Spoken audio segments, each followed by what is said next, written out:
अस्सलाम students, principle of animal life 2 में हम नेक्स्ट चैप्टर स्टार्ट कर रहे हैं मॉलिक्यूलर जेनेटिक्स का। मॉलिक्यूलर जेनेटिक्स के चैप्टर में हम बेसिकली जो हमारा जेनेटिक मटेरियल है उसके बारे में, उसके स्ट्रक्चर के बारे में और सारा उसके बारे में डिस्कस करेंगे। इसमें जो हमारा आज का फर्स्ट टॉपिक है वो है जी जेनेटिक मटेरियल। जेनेटिक मटेरियल के बारे में डिस्कस करेंगे कि जेनेटिक मटेरियल क्या चीज़ है और ये किस तरह से जो है वो आइडेंटिफाई हुआ, किस तरह से इसको जो है वो जेनेटिक मटेरियल का दर्जा दिया गया। सबसे पहले देखें जी डेफिनेशन देखते हैं, इंट्रोडक्शन देखते हैं। ठीक है, इंट्रोडक्शन क्या है जेनेटिक मटेरियल का? जो किसी भी ऑर्गेनिज्म की प्रोचनी है, कोई भी ऑर्गेनिज्म की प्रोचनी है, उसके अंदर जो करैक्टर्स होते हैं उस ऑर्गेनिज्म से सिमिलर होते हैं। ठीक है, और ये जो रिजेम्बलेंस होती है डॉटर सेल्स की या यंग वंस की अपने पेरेंट्स के साथ, ये बेसिकली डिपेंड करती है ट्रांसमिशन प्रिंसिपल पे, यानी कि उनके अंदर से जो करैक्टरिस्टिक्स हैं पेरेंट्स के अंदर से वो ट्रांसमिट की जाती है जनरेशन टू जनरेशन। और जो मेन कंपोनेंट होता है जो कि इन करैक्टरिस्टिक्स को ट्रांसमिट करने का वजह बनता है इनकी ट्रांसमिशन का, वो जो मेन कंपोनेंट होता है वो होता है जेनेटिक मटेरियल। जेनेटिक मटेरियल की अगर हम डेफिनेशन देखें तो डेफिनेशन इसके हम इस तरह से कर सकते हैं, the genetic material of a cell और organism refer to those material found in the nucleus, mitochondria and cytoplasm. सबसे पहला पॉइंट डेफिनेशन के अंदर क्या है कि जेनेटिक मटेरियल जो होता है ऑर्गेनिजम्स का, किस चीज़ को जेनेटिक मटेरियल कहते हैं? उस मटेरियल को जो है वो जेनेटिक मटेरियल का नेम दिया जाता है जो कि ऑर्गेनिज्म के न्यूक्लियस में, माइटोकॉन्ड्रिया में या फिर जो है वो उसके साइटोप्लाज्म के अंदर पाया जाता है। अब न्यूक्लियस, माइटोकॉन्ड्रिया और साइटोप्लाज्म के अंदर बहुत सारे मटेरियल्स होते हैं, वो सारे के सारे जेनेटिक मटेरियल नहीं होते। जेनेटिक मटेरियल कौन सा होगा उनमें से? Which play a fundamental role in determining the structure and nature of a cell. ऐसा मटेरियल जो कि न्यूक्लियस, माइटोकॉन्ड्रिया या साइटोप्लाज्म के अंदर प्रेजेंट होगा, लेकिन उसका बेसिक रोल क्या है? वो फंडामेंटल रोल प्ले करता है किसी भी सेल के स्ट्रक्चर को या सेल की नेचर को डिटरमाइन करने में। इसके अलावा उसकी कैरेक्टरिस्टिक्स में क्या होता है कि वो सेल की नेचर को, उसके स्ट्रक्चर को डिटरमाइन करने के अलावा उसके अंदर ये एबिलिटी होनी चाहिए and capable of self progenitating and variation, यानी कि वो खुद से जो है वो अपने आप को रेप्लिकेट कर सके, अपनी फोटोकॉपीज खुद से तैयार कर सके और उसके अंदर वेरिएशंस भी आनी चाहिए। ऐसा नहीं है कि वो सेम टू सेम जो है वो नेक्स्ट पास आउट करता जाए। इन शॉर्ट जेनेटिक मटेरियल का हमारा क्या कंसेप्ट बनता है कि जेनेटिक मटेरियल कोई भी वो वाला मटेरियल होता है जो कि किसी भी सेल की नेचर को डिटरमाइन करने में मेन रोल प्ले करता है। और इसकी मेन प्रॉपर्टी ये होती है कि ये सेल्फ प्रोपगेटिंग प्रॉपर्टी इनके अंदर होती है, ये इसके अंदर वेरिएशंस भी आती हैं। अगर हम सेल के अंदर लोकेशन की बात करें तो ये सेल के अंदर माइटोकॉन्ड्रिया, न्यूक्लियस या फिर साइटोप्लाज्म के अंदर प्रेजेंट हो सकता है। मेनली जो जेनेटिक मटेरियल है वो 3 टाइप के हैं, डीएनए, आरएनए एंड प्रोटीन। ठीक है, इन तीनों को जो है वो जेनेटिक मटेरियल कंसीडर किया जाता है, लेकिन इनमें से जो डीएनए है उसको मेन जेनेटिक मटेरियल माना जाता है आरएनए और प्रोटीन की निस्बत। डीएनए को मेन जेनेटिक मटेरियल क्यों माना जाता है, किस तरह से इसको प्रूव किया गया है, इसकी क्या रीजंस हैं वो देखेंगे। जो भी जेनेटिक मटेरियल है उसके अंदर कुछ रिक्वायरमेंट्स होती हैं जो कि जेनेटिक मटेरियल को इन रिक्वायरमेंट्स के ऊपर पूरा उतरना चाहिए। अब जो डीएनए है उसके अंदर ये रिक्वायरमेंट्स तकरीबन सारी जो है वो पूरी उतर रही हैं। ठीक है, कौन कौन सी रिक्वायरमेंट है कि कोई भी जो जेनेटिक मटेरियल है उसको सबसे पहले इंफॉर्मेशन कैरी करनी चाहिए जनरेशन टू जनरेशन, और इसी तरह डीएनए जो है वो इंफॉर्मेशन कैरी करता है क्योंकि उसके अंदर जेनेटिक कोड मौजूद है। जेनेटिक कोड के जरिए वो इंफॉर्मेशन कैरी कर लेता है और इंफॉर्मेशन के अंदर अगर वेरिएशन करना हो तो जेनेटिक कोड को क्रैक करके उसके अंदर वेरिएशन भी लाई जा सकती है। उसके बाद जेनेटिक मटेरियल जो है वो सेल्फ रेप्लिकेट होना चाहिए। डीएनए जो है वो सेल्फ रेप्लिकेशन करता है, अपनी रेप्लिकेशन खुद बनाता है। जेनेटिक मटेरियल जो है वो इंफॉर्मेशन को चेंज करने के काबिल हो, यानी कि उसके अंदर वेरिएशन आए। तो डीएनए के अंदर हमने पढ़ा कि म्यूटेशन होती है, उसके स्ट्रक्चर में, क्रोमोसोमल स्ट्रक्चर में, क्रोमोसोमल नंबर में चेंज आता है। इट्स मीन के डीएनए के अंदर वेरिएशंस भी आती हैं। इसके अलावा जो जेनेटिक मटेरियल है उसको फिनोटाइपिक एक्सप्रेशन जो है उनको गवर्न करने चाहिए, इनके पता होना चाहिए कि कौन सा टाइप कौन सी फिनोटाइप को, कौन सी फिनोटाइपिक कैरेक्टरिस्टिक्स को जो है वो कंट्रोल कर रहा है। तो जीन फंक्शन में हमें ये सारा मिलता है। हमें पता है कि हर फिनोटाइपिक और जीनोटाइपिक कैरेक्टरिस्टिक्स के लिए मखसूस जीन है जो कि मखसूस किस्म की जो होती हैं कैरेक्टरिस्टिक्स उनको कंट्रोल करते हैं। तो इन सारी रिक्वायरमेंट्स के अकॉर्डिंग जो डीएनए होता है वो ज़्यादा पूरा होता था इन रिक्वायरमेंट्स पे, इसलिए डीएनए को जो है वो मेन जेनेटिक मटेरियल माना जाता है। इसके अलावा जी फर्दर आइडेंटिफिकेशन के थ्रू डीएनए जो है वो अब साबित हो चुका है कि डीएनए ही जेनेटिक मटेरियल है। किस तरह से साबित हुआ है उसके लिए जो है वो कुछ साइंटिस्ट ने वर्क किया था। सबसे पहले डीएनए का जो आइडेंटिफिकेशन की गई थी वो 1928 के अंदर की गई थी और ये साइंटिस्ट थे ग्रिफ्थ। लेकिन ग्रिफ्थ ने जो है वो इसका बाकायदा कंक्लूजन नहीं दिया था, बताया नहीं था कि डीएनए जेनेटिक मटेरियल ही है, लेकिन उसने जो है वो खुद एक यानी कि एक्सपेरिमेंट सबसे पहला उसने किया था, रिजल्ट नहीं एक्यूरेट जो एग्जैक्ट रिजल्ट नहीं दिया था।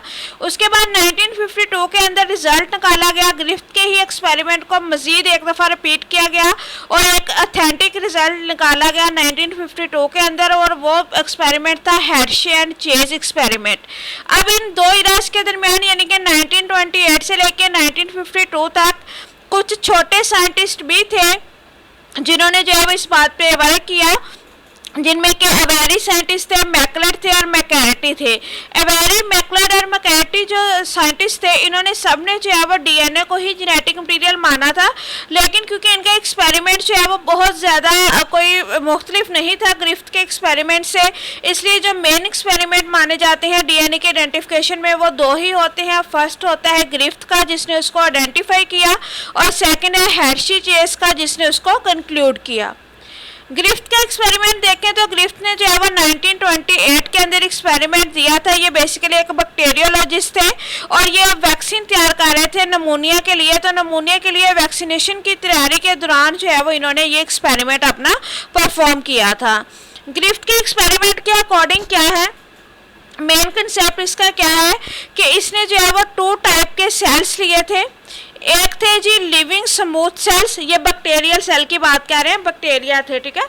एक थे living S cell, S for smooth है। स्मूथ इसको क्यों कहा गया है, क्योंकि ये वाले जो सेल्स हैं जैसे आप डायग्राम में देख सकते हैं कि ये अंदर 2 एग लाइक सेल है और बाहर जो है उनके कोटिंग है मैरून मैरून सी, ठीक है।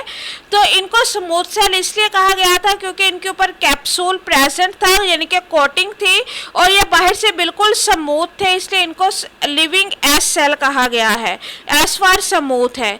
उसके बाद सेकेंड टाइप के जो सेल थे वो थे लिविंग आर सेल। ये वो वाले सेल थे जो कि नॉन कैप्सुलेटेड थे, जिनके बाहर किसी किस्म की कोटिंग नहीं थी, जिसकी वजह से इनके जो किनारे थे वो थोड़े रफ से थे, इस वजह से इनका नेम जो है वो लिविंग आर यानी कि लिविंग रफ सेल रखा गया है, ठीक है। अब इसने क्या किया कि जो कोट है ये जो कि लिविंग कोट वाले सेल थे यानी कि लिविंग एस सेल थे, बैक्टीरिया के वो वाले सेल जो है उनको इंजेक्ट किया एक माइस के अंदर, एक जो है वो चूहे के अंदर, ठीक है। और माउस के अंदर जब उसको जो है वो इंजेक्ट किया तो इसका रिजल्ट क्या निकला कि उस माउस के अंदर जो है वो डिजीज़ काज हो गई और उसकी डेथ हो गई। इसका मतलब ये हुआ कि ये जो लिविंग सेल्स थे इनके ये इस कैपेबिलिटी के थे क्योंकि इनके ऊपर कोट मौजूद था ना, जो कोट जिनके ऊपर कोटिंग होती है वही विरुलेंट होते हैं, वही डिजीज़ काज करते हैं बैक्टीरिया, ठीक है। तो ये जो है वो इस तरह से क्योंकि डिजीज़ काज करने के काबिल थे, विरुलेंट थे, इन्होंने डिजीज़ काज की और माउस की डेथ हो गई।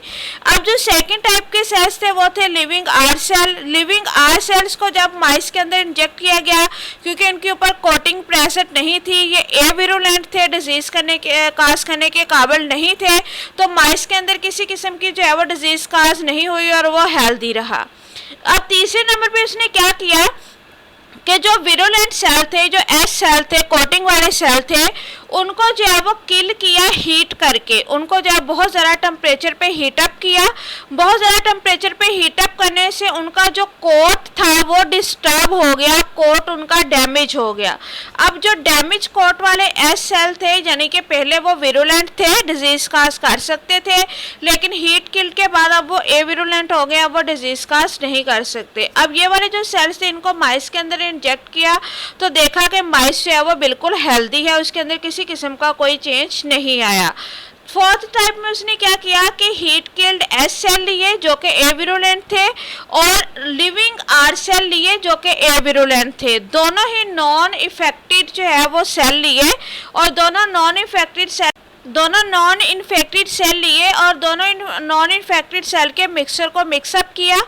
मिक्सअप करने के बाद जब माइस के अंदर जो है वो इंजेक्ट किया तो देखा कि माइस के अंदर डिजीज कास हो गया और उसकी डेथ हो गई है। हालांकि होना ये चाहिए था कि दोनों ही ए विरुलेंट थे, दोनों के अंदर डिजीज कास करने की एबिलिटी नहीं थी, तो माइस को हेल्दी रहना चाहिए था, लेकिन उसके अंदर डिजीज कास हो चुकी थी। अब जब इसने इस डेड माइस की बॉडी से जो है वो सैंपल लिए तो इसने देखा कि उसकी बॉडी में जो सैंपल आ रहे हैं वो कोटिंग वाले सेल के आ रहे हैं, नॉन कोटिंग सेल के जो है वो सैंपल्स उसकी बॉडी के अंदर प्रेजेंट नहीं है। इससे इसने ये नतीजा निकाला कि इस प्रोसीजर के दौरान जब एक कोटिंग और एक नॉन कोटिंग जो है उसको आपस में मिक्सअप किया गया तो कोई ना कोई फैक्टर ऐसा था जो कि S heat killed S cell से ट्रांसफर हुआ लिविंग आर सेल की तरफ, और लिविंग आर सेल के ऊपर जाके उसने कोट बनाया। जैसे ही लिविंग आर सेल के ऊपर जाके कोट बना वो डिजीज काज करने के काबिल हो गया और उसने माइस के अंदर डिजीज काज कर दी। अब देखिए इसको अगर हम थ्योरेटिकली देखें तो इसने 2 टाइप के स्ट्रेन लिए थे, ठीक है। फर्स्ट स्ट्रेन जो है वो कैप्सूल के अंदर इनक्लोज था, सेकंड स्ट्रेन जो था वो कैप्सूल के अंदर इनक्लोज नहीं था। इसके अलावा इसने जो है वो मतलब विरुलेंस के लिए उसकी डिजीज चेक की थी कि कौन सा जो है वो कौन सी डिजीज काज करने के काबिल है, ठीक है। ये सारा हम डायग्राम में डिस्कस कर चुके हैं। यहाँ पे भी नेक्स्ट जो स्लाइड्स हैं इसमें आपने उन्हीं को जो है वो बार बार डिस्कस करना है। अब ग्रिफ्थ ने कंक्लूजन क्या निकाला on the basis of this observation. Griffith ने ये निकाला कि कुछ टाइप के जो सेल्स हैं वो आर सेल के साथ मिक्सअप हुए हैं, और एस सेल की तरफ से आर सेल की तरफ कोई ना कोई ऐसा फैक्टर लाजमी गया है जिसकी वजह से आर सेल के ऊपर कोटिंग हुई है, और कोटिंग की वजह से उसके अंदर विरुलेंस की एबिलिटी आई है, डिजीज काज करने की एबिलिटी आई है। अब ये जो फिनोमेना है जिसमें एक तरफ से दूसरी तरफ जो है वो फैक्टर ट्रांसफर हुआ है, इस फिनोमेने को ग्रिफ्थ ने जो है वो ट्रांसफॉर्मेशन का नेम दिया था, और इसको जो है वो ट्रांसफॉर्मेशन प्रिंसिपल के नेम से जाना जाता था। लेकिन ग्रिफ्थ ने यहाँ पे ये नहीं बताया था कि वो कौन सा फिनोमेना है, वो कौन सी चीज़ है, कौन सा फैक्टर है जो ट्रांसफॉर्मेशन के दौरान यूज़ किया गया है और जिसके थ्रू जो है वो इनकी डिजीज काज करने की एबिलिटी अगेन जो है उसकी रीन्यू हुई है। उसके बाद नेक्स्ट है जी हार्शी एंड चेस। हार्शी एंड चेस ने 1952 के अंदर जो है वो ये कपल था अल्फ्रेड हार्शी एंड मार्था चेस, इन्होंने जो है वो 1952 के अंदर न्यूयॉर्क के अंदर ये एक्सपेरिमेंट किया था, और बेसिकली ग्रिफ्थ के एक्सपेरिमेंट को ही जो है वो प्रूव करने की कोशिश की थी, और इस कंट्रोवर्सी को इन्होंने सेटल किया था कि डीएनए जो है वो जेनेटिक मटीरियल है या नहीं है। इनका एक्सपेरिमेंट जो है वो बैक्टीरियोफेज के ऊपर था, जो कि हमें पता है कि बैक्टीरिया जो है वो एक वायरस है जो कि बैक्टीरिया को इन्फेक्ट करता है। अब इसने कहा है ये इसका जनरल प्रोसीजर क्या होता है कि ये जो वायरस है ये बैक्टीरियल सेल के अंदर एंटर होता है, वहाँ पे अपने आप को मल्टीप्लाई करता है, और मल्टीप्लाई करने के बाद वहाँ से रिलीज होकर दूसरे सेल्स के ऊपर भी अटैक करता है जब वो सेल रिपर्चर हो जाता है। अब इसके अंदर एक्सपेरिमेंट किस तरह से किया गया कि जो बैक्टीरियल सेल है, यहाँ पे क्वेश्चन ये आया था कि उसके अंदर तो बैक्टीरियोफेज तो एक दाखिल होता है, लेकिन वहाँ पे जाके वो इतनी ज़्यादा कॉपीज कैसे बना लेता है, कौन सी उसके अंदर ऐसी करैक्टरिस्टिक्स है, डीएनए है या प्रोटीन है या कौन सी, जब दोनों है, या कौन सा उसका मेन थीम है जो कि उसको इस काबिल बनाता है कि वो नेक्स्ट अपनी फोटोकॉपीज जो है वो तैयार कर सके। इस एक्सपेरिमेंट को करने के लिए इसने जी 2 टाइप के बैक्टीरियोफेज लिए। बैक्टीरियोफेज के अंदर जो उनका डीएनए था उस डीएनए को इसने लेबल किया फास्फोरस के साथ, रेडियो एक्टिव फास्फोरस है, यानी कि ये रेडियो एक्टिविटी शो करवाता है। तो जो डीएनए को लेबल करने के लिए रेडियो एक्टिव फास्फोरस शो किया गया वो था 32P, यानी कि उसका आइसोमर था 32P आइसोमर जो है वो फास्फोरस का शो किया जो कि डीएनए को लेबल कर रहा था। और प्रोटीन को लेबल करने के लिए जो रेडियो एक्टिव सल्फर यूज किया, और रेडियो एक्टिव सल्फर जो था वो था 35S, ठीक है।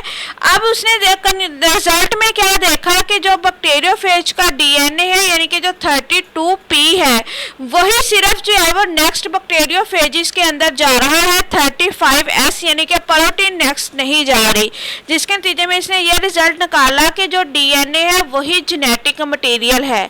एक्सपेरिमेंट इसने किस तरह से किया था कि एक फेज वायरस लिया, उसको सबसे पहले P32 यानी कि फास्फोरस 32 वाले मीडियम के अंदर उसको रखा, उसके बाद जो है वो उसको उसका डीएनए जो है वो 32 लेबल्ड है। जैसे ही उसको कल्चरिंग किया गया तो कल्चरिंग के बाद उससे जो नेक्स्ट बैक्टीरिया प्रोड्यूस हुए, अब उन बैक्टीरिया के ऊपर जो है वो जब जो ये किया गया रेडियो एक्टिव उसके ऊपर शुआएं जो है रेडिएशंस गुजारी गई तो इन्होंने अपनी रेडियो एक्टिविटी शो करवाई।